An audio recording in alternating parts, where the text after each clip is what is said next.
I'm wearing a hoodie indoors because the insulation in this apartment is hot garbage, cold garbage, actually. Anyway, everyone knows too much screen time will destroy your mind. So I'm not going to get too much into that, but I do want to get into how screen time is literally harming your physical body. You ever seen someone who's 50 years old, 60, even 40 sometimes, and they basically look like this. They're hunchbacks. This will happen to you, probably. Okay. So these people who are 40, 50, 60, they didn't have phones back in the day. They got those habits from, well, just poor habits, probably sitting down a lot, probably not exercising much. But you know what you have that they don't? This. Yours is bigger, so you're probably doing it more. But check this out. Whoa. Whoa, my upper back is loosening up because I'm looking down all the goddamn time.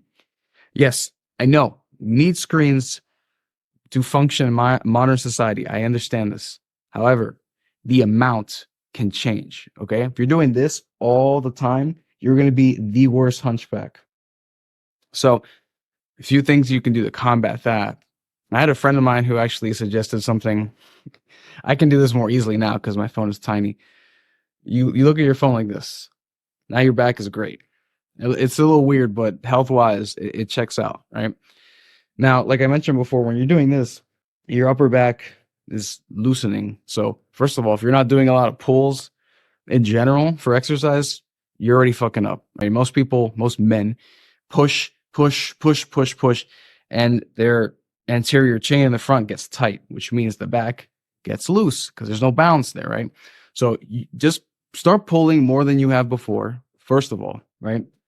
For the upper back, you should be pulling upwards or from upwards, I should say. You guys probably seen suspension cables in the gym. TRX is my preferred brand. Use those. Do some rows from a higher anchor point. That will help with strengthening your upper back and tightening it up. That can combat the loosening that happens from being on your damn phone all the time. So that's one way. Another way that screen time is completely fucking up your physical body is the blue light.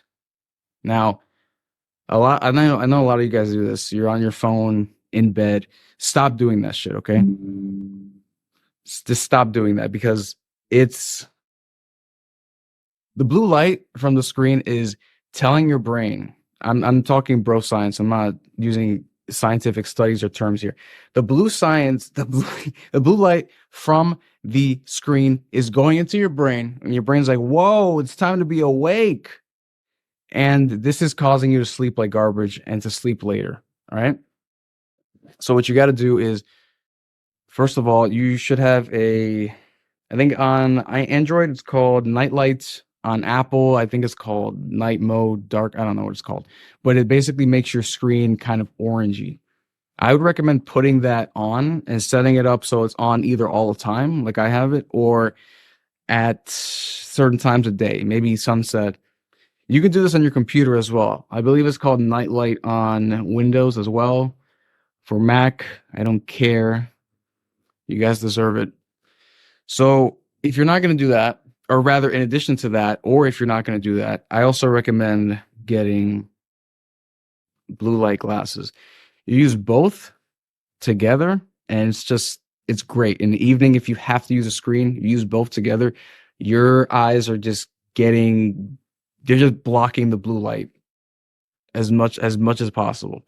So that'll help you. I'm not gonna say it's gonna help you go to sleep, but it's gonna prevent you from getting harmed too much by the blue light. Does that work? So try that out. All right. So you can fix your back, you can fix your sleep. I know I'm talking mostly about phones here, but any screen usage will result in something bad happening to your body physically. So to combat that, you need to put in the extra efforts. This chair, for example, there's a pillow that I have that can attach under here, and there's a pillow that can attach your lumbar, the lower back. Okay. That lets you be more upright. Okay. Instead of slouching or having garbage posture. One thing I'd recommend, this is not for everyone.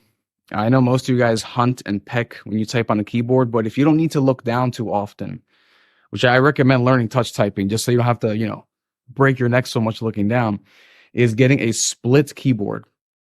So what that is exactly what it sounds like. It's a keyboard that is cut in half so you can separate them and you can sit more comfortably. Because as it stands, when you use a keyboard, your arms are like this, and then your wrists have to go like this to type, right?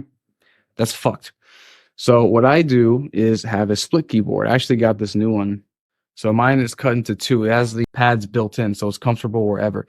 And basically, I can put these anywhere on my desk. I can separate them out as far as I want. I can lie back and I can type like this. It's totally fine.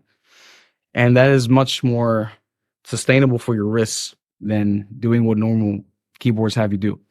In addition to that, for the wrists, I know a lot of you guys use, regular mice. I'd recommend a vertical one. Use a virtual one if you want to. A vertical one. So instead of your hand going like this, your wrist can go this way. And that's a much more natural position for it. Now, for me, I personally have switched to a trackpad. This is what I'm using. Now, I put this in between my split keyboard. Yeah. Looks like this. And what this allows me to do is use my keyboard, get into a more comfortable space, keeping my arms out. And then I can use my left or my right hand to swivel around the cursor and click buttons. That way I don't have to, do unnecessary movements with my hands. Carpal tunnel will not touch me. All right. So I recommend doing that. I know all that stuff, it costs more than the basic bitch keyboard, mouse. I understand that, but I recommend saving up and putting in the money towards this ergonomic stuff, because the money that you spend on this will be much less than the money you'll need for physical therapy and hospital bills later. So I think the math works out in that way. So I'd recommend investing in that. And this is because you're probably spending a lot of time on your computer. Most people these days, whatever job they have, is going to be in front of a computer. If you're spending several hours in front of a computer and you're in a fucked position, your body will become messed up. And over time, over years, it's really, really going to take a toll. Like I said, think about those 50-year-olds you see with hunchbacks, bad knees, blah, blah, blah, all this kind of nonsense. They didn't even have phones. They weren't spending that much time in front of a computer for their job. That's a relatively modern thing to do. So imagine if you don't take any action to prevent this stuff, any measures whatsoever, you are going to be fucked when you're 50. Okay, depending how old you are now. So exercise and position yourself well for your day. All right, because if not, all this time on the screen will indirectly kill you.